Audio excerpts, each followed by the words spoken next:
Team Awesome is back! That's right. Thanks, Varian, and welcome back to Tangled Talk with Team Awesome.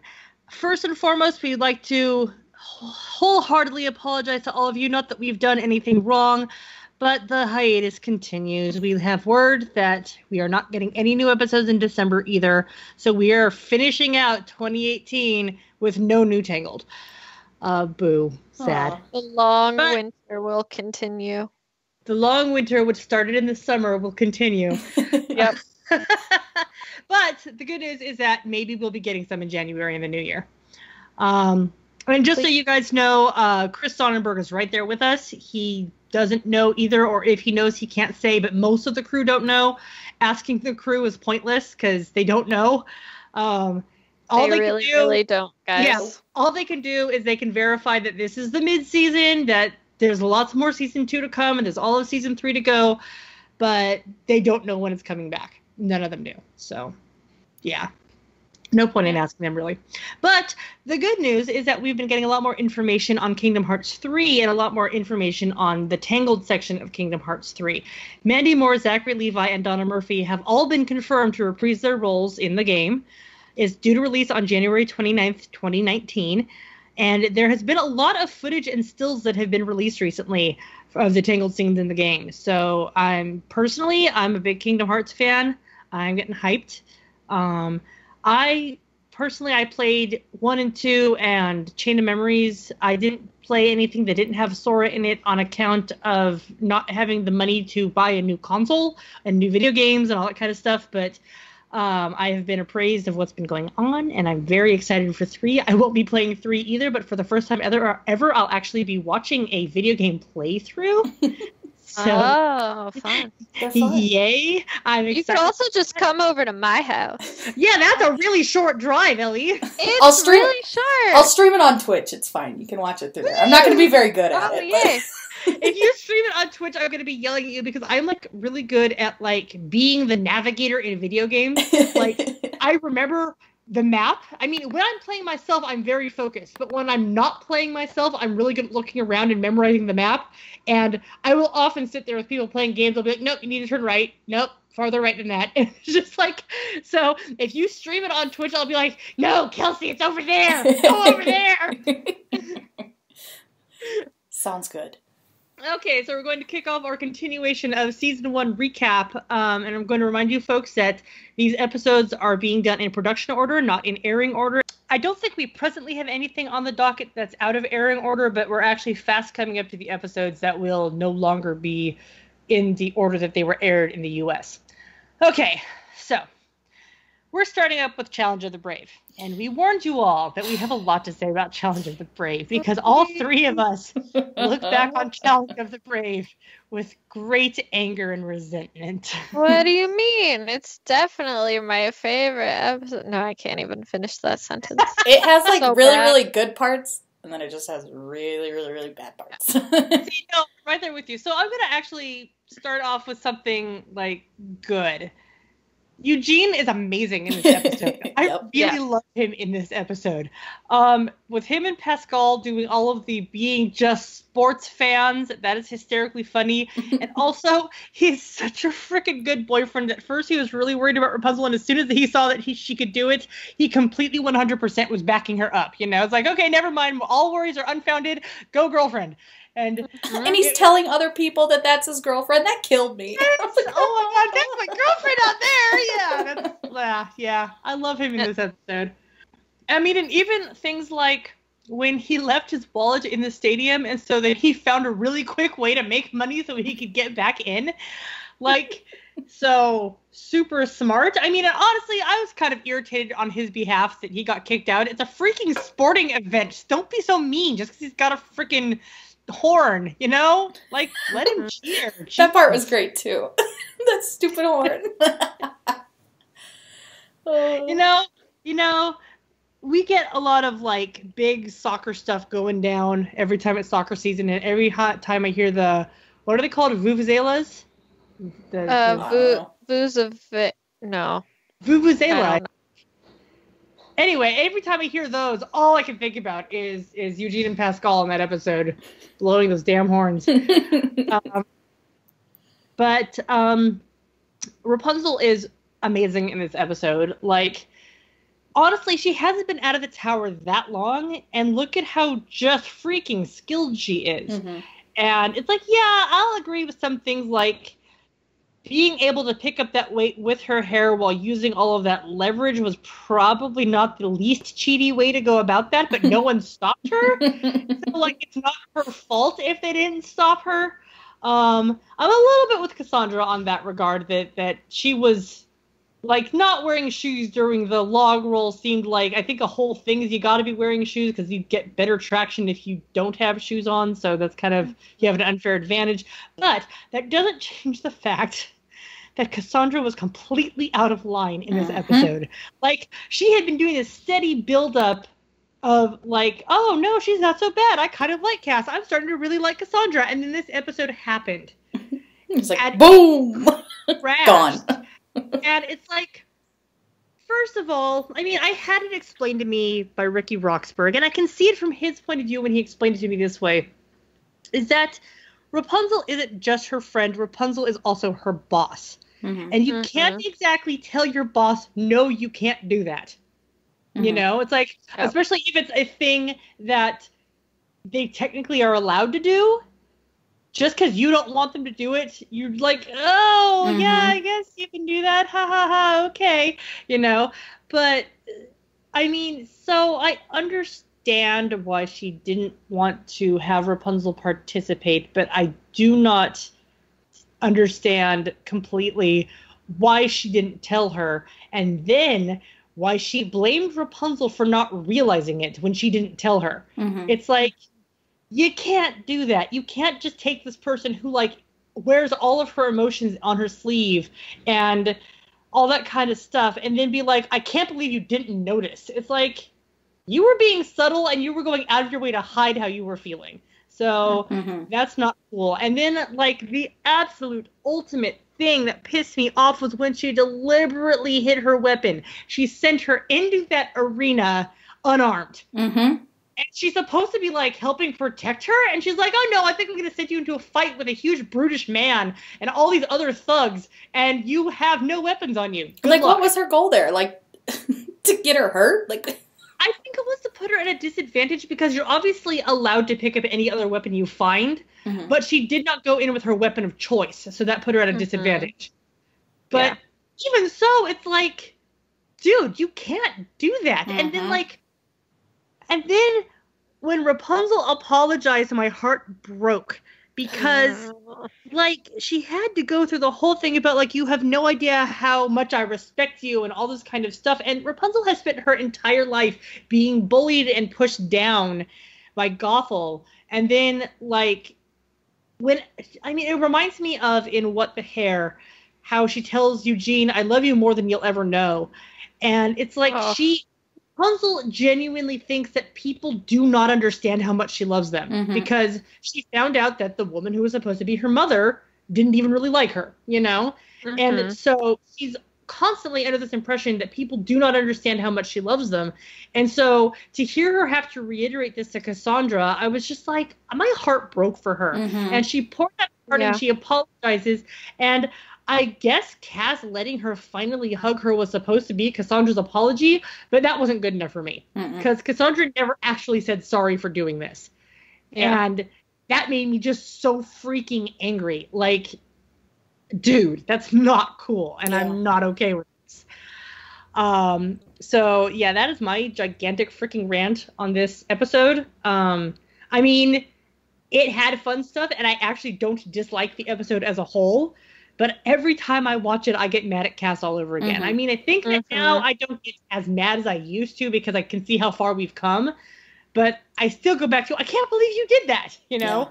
So I think the whole thing for me is just that, like, if I'm thinking about it now, I'm like, the whole episode, I'm like, yeah, Cass, you're really annoying. But it's the apology that just really, like, pisses me off. Apology, and then Rapunzel apologizing so hard, and frankly, I don't feel like Rapunzel had anything to apologize for because she did not have all of the pertinent information. The pertinent information being that Cassandra didn't want her there. You know? Yeah. So it's like, so now you're apologizing for existing, basically, and just, no, I am not okay with that. Everyone in this show has communication issues, and they need to They be do. fixed.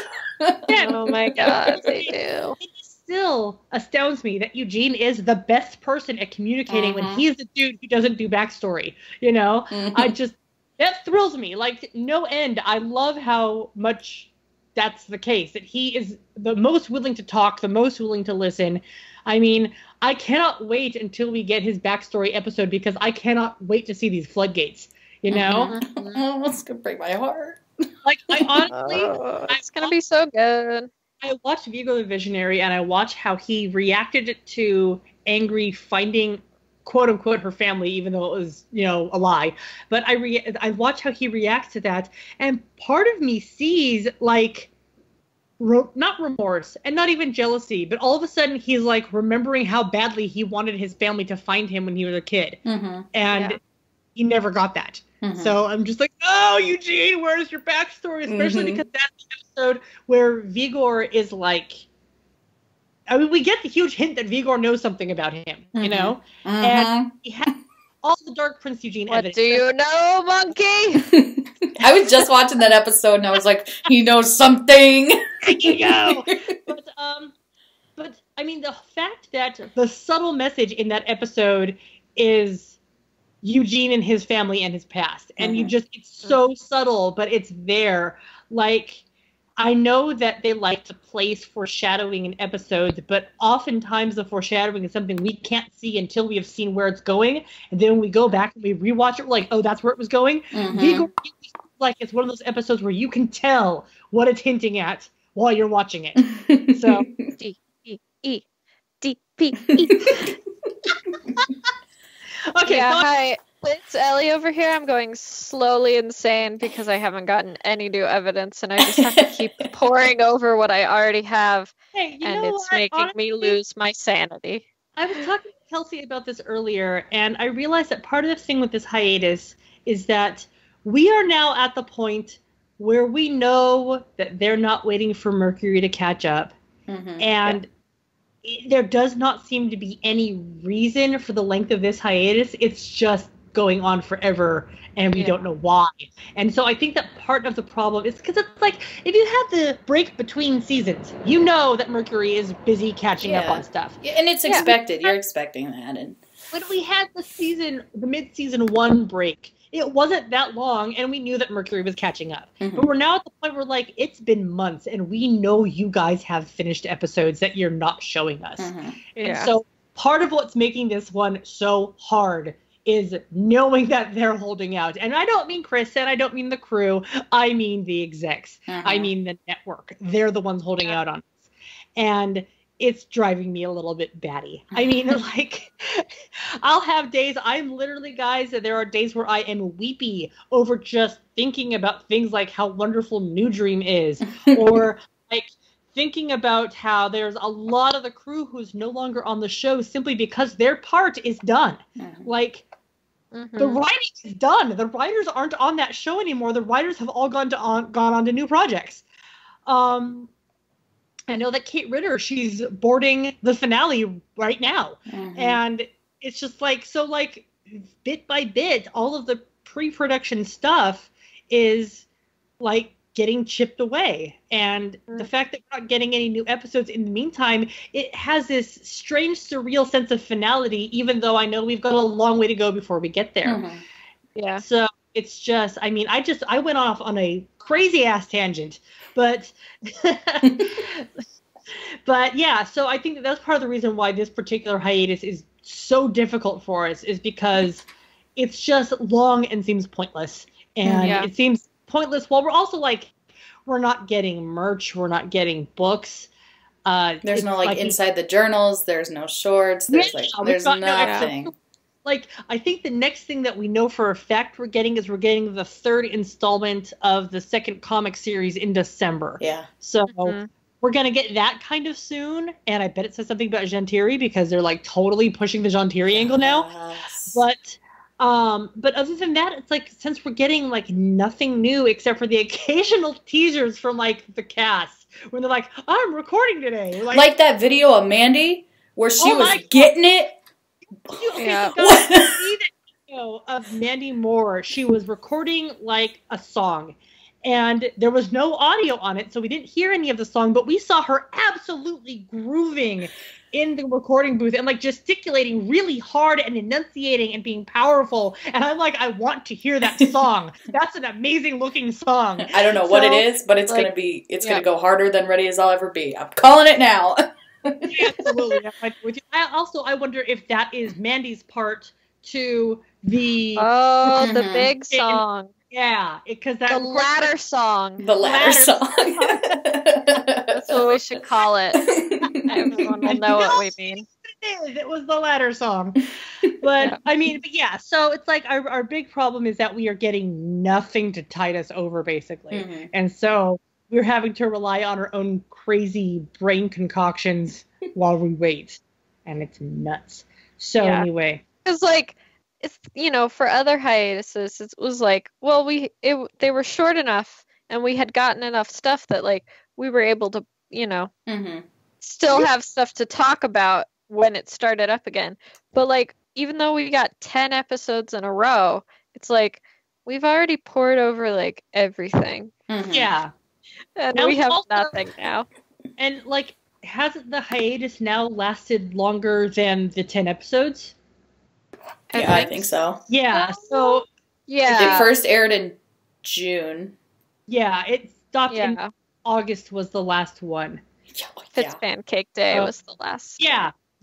So now that we're in mid-November, we have now gone longer without episodes than we did with episodes. And so it's starting to wear on us. Mm-hmm. And yeah, like, because last time, like you were saying, we had Inside the Journals last time. Mm-hmm. We had, we were around now getting, like, the trailers for Queen for a Day, which, by the way, guys, the anniversary for Queen for a Day is on the 19th. I hope this airs by the 19th. But we got the trailers for Queen for a Day, like, a year today. I was looking on my Facebook memories. I was like, oh, look, previews. Yeah, so it's like we were getting the trailers for Queen for a Day. We were getting, like, the songs. Remember when they used to, like, actually show us the songs in advance? Mm-hmm. And, like, release the songs on iTunes and stuff? Mm-hmm. And, oh, gosh, I want the songs. I want all this stuff that they're, like, not giving us, and it's driving me bonkers. Yep. Yes. Okay, so Cassandra v. Eugene. Back on topic. So I will give Cass credit that this episode kind of started making. I mean, I walked into this one still furious with her, and so this one kind of helped temper it a little bit. Not a ton, but a little bit. But first of all, Rapunzel in this episode is absolutely hysterically adorable. Like, her diabolical cookie laugh is just like, I can't even with her. She locks him in a cell and she walks away cackling and she returns with cookies, all cheerful and cute. Mm-hmm. And just, and I will tell you guys this, those X and Y cookies are delicious because I made them. And like everybody I give them to is like, oh my God, these are so good. So like, yeah, they're double chocolate chip cookies, just so you know. Maybe I was about to say, oh yeah, they are delicious, and then I'm like, wait, I didn't have one. I only had cookie. No, I only had the lemon cookie. Did you have a variant cookie at the house? I could have sworn I gave you one of the truth serum cookies. Oh, I think I might have had one of those too. I think you had each of those because I had a couple broken lemon ones. Gave you a broken lemon. I didn't have any of the X and Y cookies.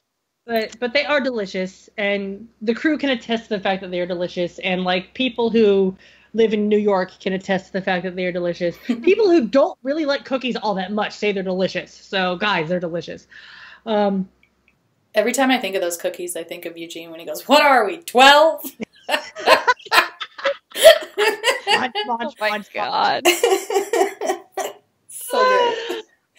He's such a goober. I love him. The funny thing is that because of him, I have to describe them as delicious X and Y cookies because that's what he says. They're delicious X and Y cookies. So yeah. But yeah, so Rapunzel was adorable in that, and also her little, like, she goes into her room and she just dances around because it's silent and there's no arguing, and then she, like, proceeds to take up the afternoon doing, like, so many hobbies, including knitting those sweaters with the letters on them. That's the sweater episode. That's the sweater episode. It's been a while. I gotta rewatch sweaters, these. Disney. Put them in the sweaters. Please. Sweaters. There's some fan art of them wearing them, and it's absolutely they're adorable. So great. I think that's one of my favorite artists too. Mm-hmm. So this one was actually a bit of a bombshell because this is the episode where we found out that Cassandra is an orphan and was adopted by the captain. I remember was such a big shock. I remember watching the episode and being like, "What?" Uh-huh. I was like, "Wait, what the? All right." I really like how Eugene knows this about her, and so he just casually tries to bond with her about it. And like I remember. Because I think it's because I was already mad at her that when she first refused to talk to him about it, I got even madder at her. I'm like, come on, he coughed it up, you cough it up. But now I'm like, no, she has every right to not tell him if she doesn't feel like it, But also, quite frankly, I have always, since the very first time I saw the episode, felt like her answer was like a fib. Yeah. Like she says she doesn't remember anything about her past, and I don't really believe her, Yeah. This is the first hint of Eugene's backstory that we got. Just a little bit. Just a little bit. I wasn't ready for that. I was like, oh my god. It was so sad. Yeah, I know, right? I still maintain that I'm pretty sure that Lance is the one who got him to stop sitting sadly on the porch waiting for his parents and do something. Like, probably. I straight up think that that's the case. But like, so the whole Cassandra thing was like a huge shock. And it was also really nice because this was the first hint of an actual like familial relationship we saw between Cassandra and the captain. That was in this episode. Because previously it was like, oh, she's his daughter, but he's so like strict and professional with her. It's weird. And then in this episode, because, she got kidnapped, all of a sudden he like turned into dad instead of into the captain. And that was kind of really nice to see. Also, this is the return of the Stabbington brothers. And it was a shock. Like, I was like, I was so excited about that. Oh my gosh. Like, holy crap. I was like, oh my God, they're bringing them back. Also, this is the introduction of Eugene's comb, which I didn't think the comb would be important later. So when it showed up again, I was like, it's the comb. And now it's like always there when angry is. And I love that. Yep. Also, this was the very beginning of the inkling that Cassandra and Eugene are actually capable of getting along and not working together, because we saw in Tangled Before Ever After that they can work together. We saw that during the fight. But this is the first time we saw a hint of them getting along, like when they were like ribbing the dude in the cell across from them and they were just being all chummy about that. So it was like, oh, good. We actually are seeing a hint of this friendship that is, obviously going to happen because that's the dynamic that you can see coming a mile away. But this is where you actually start to see some of it, and I really appreciated that about it.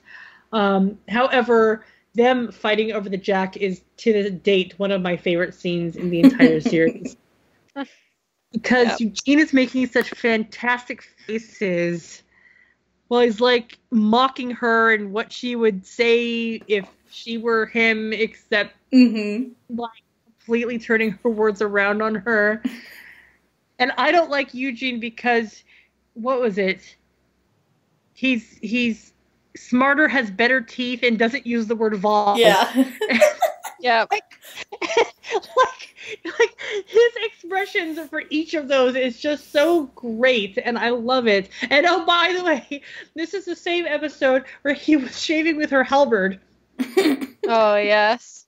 At the beginning of the episode. And so we got not only, first, I didn't touch your halberd. Second, what is a halberd? And then also him talking about what a close shave he got using the halberd. And I'm just like, oh my God, dude, This is a baby's bottom. This is a baby's bottom. But it wants you just sharpen your razors, for God's sake. You realize that it was so close because she sharpens her weapons. Sharpen your razors. He's learning, okay? Also, Eugene, can't you just pay someone to do that, like, or just get it for free? You live in a castle. Like, if you're so worried about it, and you don't have sharp razors, just get someone else to do it for you. That's true. Like, well, here's the thing: is I bet that his razors are sharpened regularly, but I also bet that they are not sharpened to the same extent that Cassandra sharpens her weapons. Probably yes, but just kindly ask Cass, like, hey, Can you sharpen my razors for me? Okay, at this point in the series, the answer is no. I know. But still, I just want them to get along. They are getting along. They're getting I know. But yes, honestly, like, but what you're saying right now is just, it's so reminiscent of how I was feeling when the episode came out. It's like, come on, guys, just get along, guys. And then also at the end of the episode, we saw that she, glued the pot back together. I'm sorry, the vase back together. So it's like, that was another indication that they are capable of getting along, and so it's like, I was very pleased to see that this can actually work and they're not going to constantly be at each other's throats. And I also like how bickering just became their friendly banter. To the point where like people were all the way up to like Quest for Varian. People are like, I wish they'd stop fighting. I'm like, they're not fighting. They're just friendly. They're just banter. friends. This is what you get. It's fine. This is just how they talk to each other now that they're friends. It's like if they stopped doing that, the other one would be worried. So after this was an episode that was my favorite episode for the longest time. The Return of Strongbow. And oh my god, speaking of promos, did this have the most deceiving promo? Yeah. Oh my god. Man, I'm still salty about that. Man. They had that little black and white clip of the little boys, and we're like, oh my god, it's baby Eugene, oh my god, and then it wasn't. And I was so like, dirty. I was so mad. Yeah, that was a dirty trick. I specifically recall honestly us being like, I've seen both of those boys wandering around town. I guess they're just reusing models to save money. And it's like, and this ended up being the episode with the biggest controversial reusing a model to save money incident in the series to date. But, not cool, Tangled. Not cool. But yeah, so this episode was my favorite for the longest time for so many reasons. But honestly, the biggest reason is that I have loved Lance from the moment I saw him. From the first thing he said, which is, ooh, what is that, caviar? I'm like, no, I love him. He's amazing. But like, yeah, so it's like it starts out with the 8 years earlier thing. And so, yeah, of course, obviously, for money purposes, they couldn't change the character designs. But knowing that this is like teenage Eugene, it was like, oh my god. This is amazing. Man. Now I'm mad about that again. I forgot about that. I'm sorry. Man. I didn't mean to bring it up. But I mean, no, but it's so freaking great. And then we got to see like Ariana in green, which was like amazing because she and Rapunzel both look fantastic in green. I have no bias. Green is not my favorite color. What are you talking about? Also, this was the first episode that gave us a scene that was done in a completely different style of animation. And so we had that silhouette scene. And that silhouette scene, I love it so much. I'm going to tell you guys something. Making GIFs, that silhouette scene is insanely easy to GIF because it has such a minimalistic color palette that, like, I can make GIFs with way more frames than I can, like, for any other scene. It's told such a good story in silhouette. And, for anybody who doesn't know, that guy that they snuck up on, that guy named Percival, that was Chris who recorded the line. Oh, really? Yeah, that's Chris. And you had the whole, like, they tackle that suit of armor, and then they stand up and Eugene fixes his hair, and that was a great scene. And the whole, like, Eugene carrying Lance to prove that his boots aren't squeaking, and... I mean, this whole episode, that whole scene was just freaking amazing. But, like, so we had, like, Lance's actual true introduction, because he wasn't, like, introduced, like, he didn't give his name in the preview, or in the flashback. Yeah. But when he, like, snuck up on Rapunzel and Eugene, just to scare Eugene, like, he was, the whole point of doing that, being all big, lurking form in a cloak, was to scare Eugene.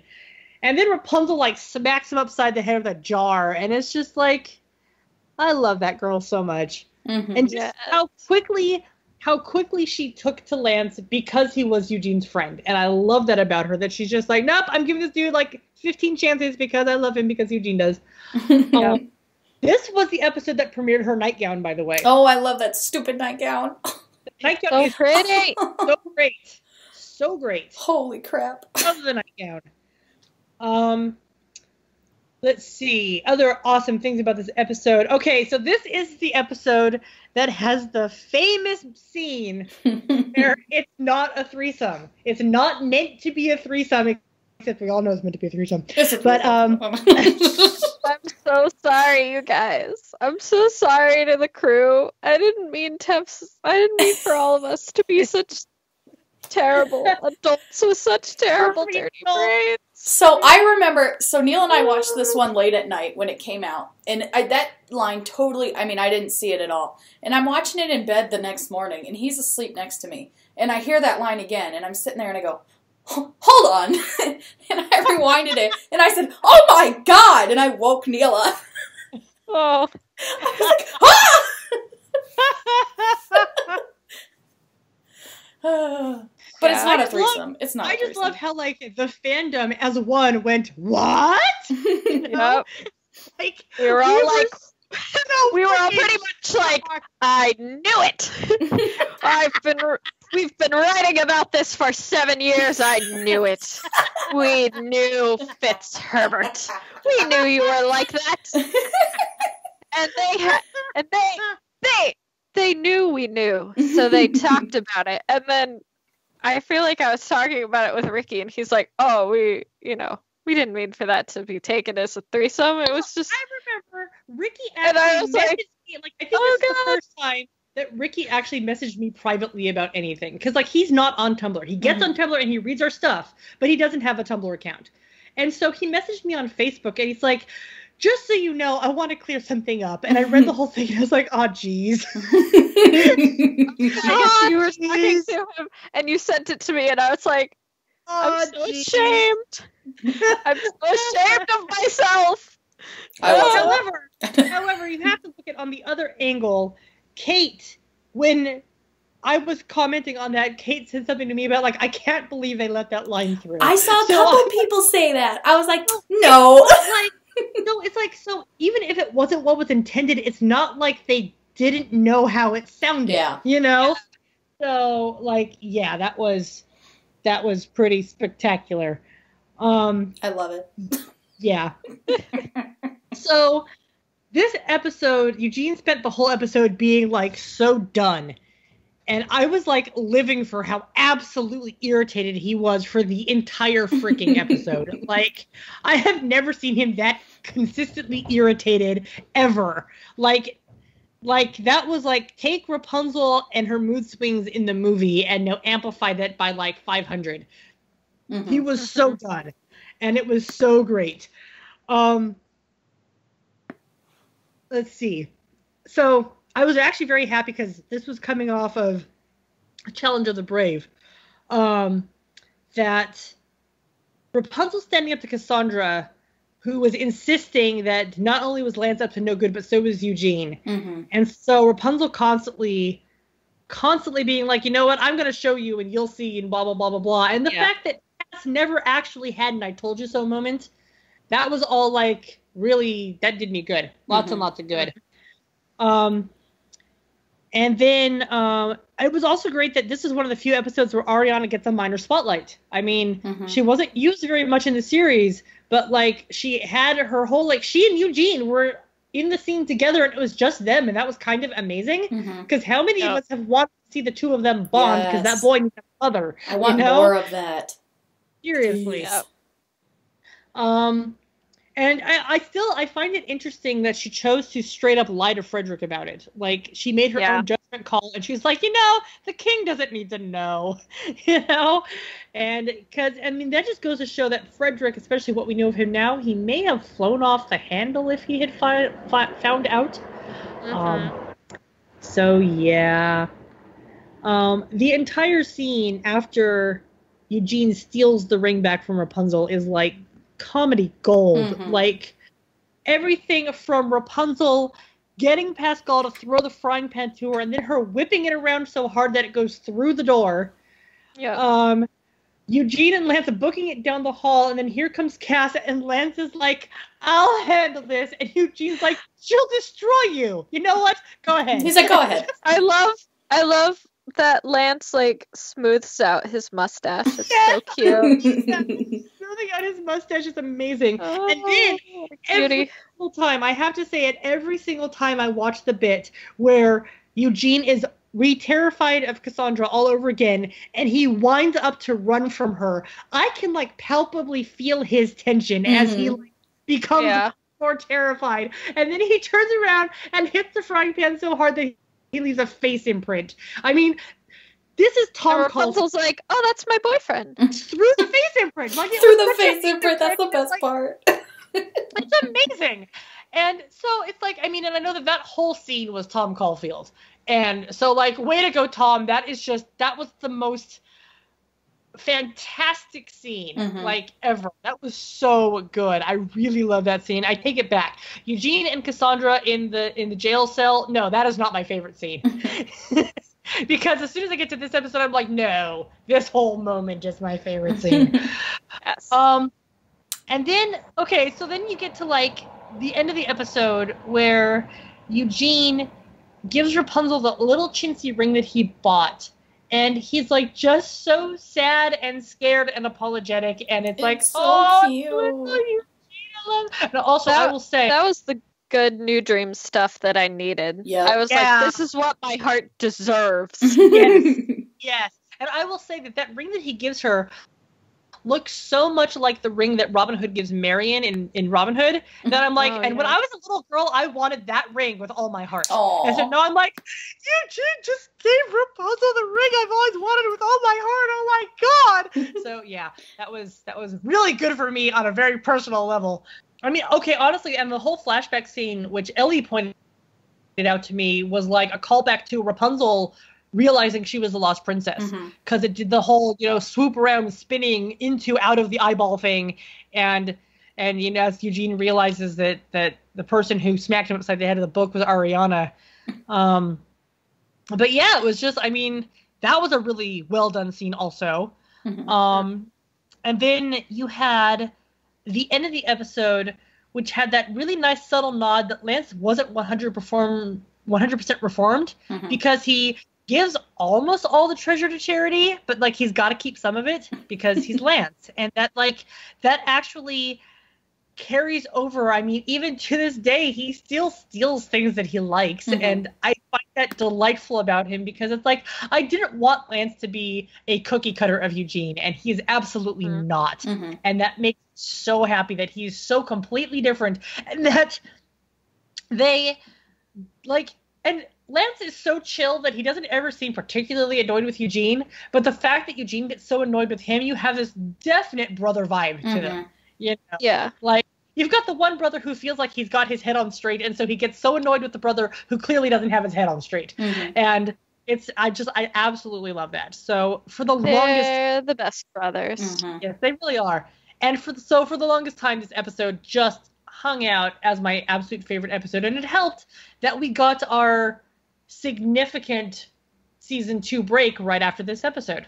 So like right after this, we went like 6 weeks without a new episode, and so I just got to sit there for 6 weeks being like, la la, that was my favorite episode, and nothing has changed. Okay, so up next is In Like Flynn, and I find it very funny that like no more than 3 days before we got the title of this episode, I had just made this random post that was like, Disney needs to make use of the phrase "In Like Flynn," because I mean, and then like we got the title of the episode, I'm like, thank you, Disney. I bet somebody in the crew read that and they were like, "Oh my god!" I like 15 people in the crew read that and laughed. They like ran to each other, like, "Hey look, you see what Bex posted? Hey look." So this episode starts out adorably with Eugene attempting to give Frederick advice, and doing one of my favorite little 3-second Eugene things in the entire series is when he's like patting the table all happy. With his mouth full. With his mouth full of eggs. And making like it's the happy slaps. Happy slaps. I love it so much. This episode, at least to me, was a complete delight because I wasn't expecting it. Mm-hmm. Like, basically, there was almost nothing about this episode that I was expecting. I mean, this was one of the ones that was junior novelization. So I did read it before I saw the episode, but it delivered so much harder than the books ever do. Like, honestly, that is one thing I'll say, is that no matter if I read a story in advance or not, the episode is always better than the book version implies it's going to be. So, like, Rapunzel and her pranks was, like, such a delightful little subplot. It was so cute to see her trying to get the hang of what pranking is, especially when at the very beginning she's like, oh, I don't get it. That sounds stupid. Why would anyone? That's dumb. And then, like, I never expected that they would throw Frederick into a comedic light at all. But absolutely did, while also making him completely unaware that he was the comic relief of the episode, you know? Like, he was the straight man being funny, and the actual funny thing was Eugene's reaction to how dumb he was being. And that was completely delightful. This episode gave us our first hint that Eugene doesn't like snakes, because on the map that he has of Equus, he, wrote about, I hate snakes, because there's a snake apparently that he encountered at some point. That's the backstory I want to know. Well, maybe, like, he got bitten or almost bitten. I mean, here's the thing. To have a guy in his 20s have a healthy respect for snakes is, like, unusual. So let him have his healthy respect for snakes. He's like, I hate snakes, and Pascal's like, same. Oh my god, I just had the dumbest idea. It's my tired, waiting for the rest of season 2, Dark Prince Eugene filled brain. Tell us. What if Fitz's mom has been killed by the rocks or the opal or whatever, and baby Eugene is lying on the side of the road and is then carried away by snakes. I don't know why. And it was the same snake that killed Pascal's mom. Yes, exactly. Wow, guys. Yeah. See, we need the show. We're going crazy. People listening, the good people listening, this is currently what I'm going through with this season 2 hiatus. It's like this all the time. I just get random, stupid Dark Prince Eugene ideas because I'm so starved for anything.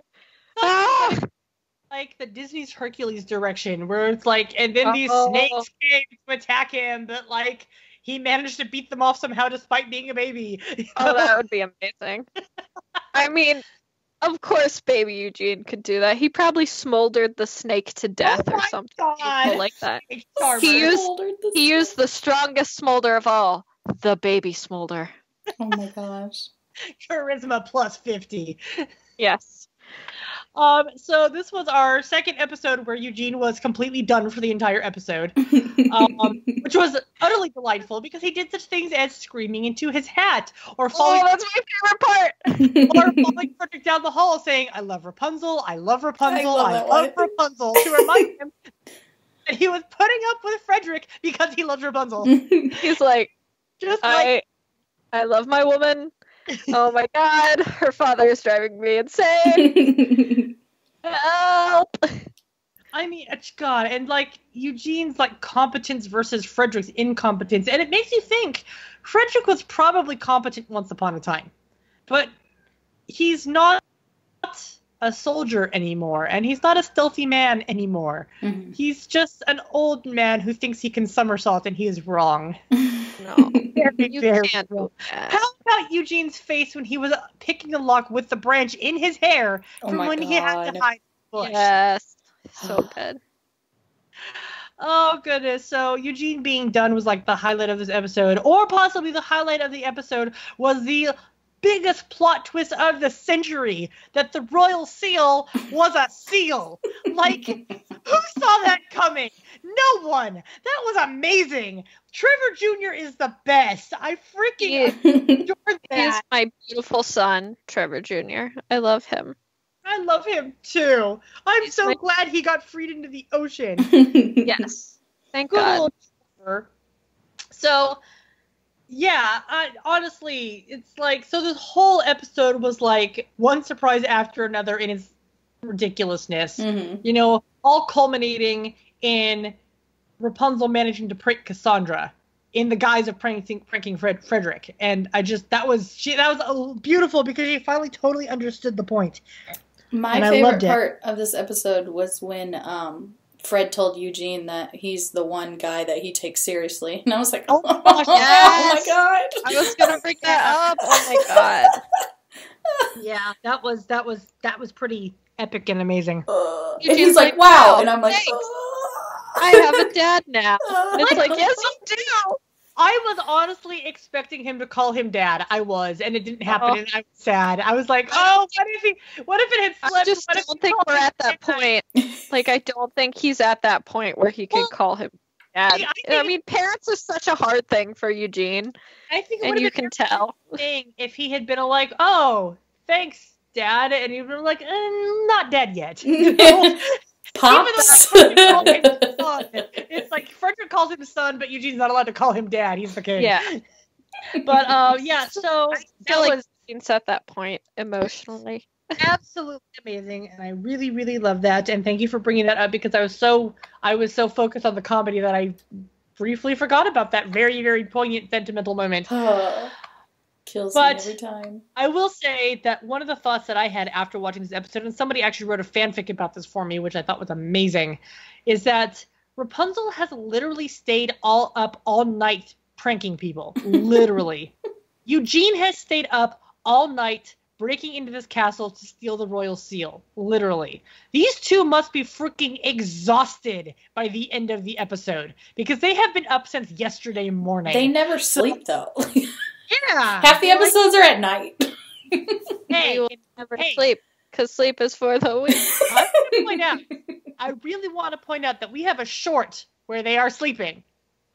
And we see them sleeping. Eugene is sleeping. And in The Return of Strongbow, Rapunzel is sleeping. They do so sleep. We've seen them sleep. I'm worried about them. They sleep in the movie. Thank you very much. Yeah, sleep in the movie, for God's sakes. Yes. Listen. You're absolutely right about that. Time check. I just wanted to point out that they're sleeping in the movie because I'm like, we're listed in the series, but you guys, we saw them sleep in the very first thing we saw them in. I just want them to be healthy and happy. To be healthy, you need sleep, okay? And then Eugene needs to eat his freaking vegetables. Yeah. Okay, so ladies, we are now almost to the hour mark, so I think that's a good place to cut off. Okay. So we'll pick up with the Return of Varian next episode. Is that what's next? Yep. Yeah. Great Expectations, yeah. Sounds good. So that is going to sum us up for this episode, ladies and gents. Next episode is going to be Great Expectations. So next podcast, we are going to have the Return of Varian. Yay!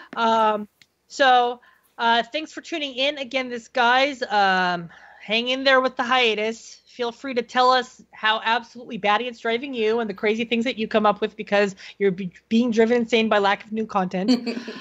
We're also always open for suggestions. Obviously, getting through all of season 1 is going to take a while, but apparently we have time. So much time. So much time. When will the time ever end?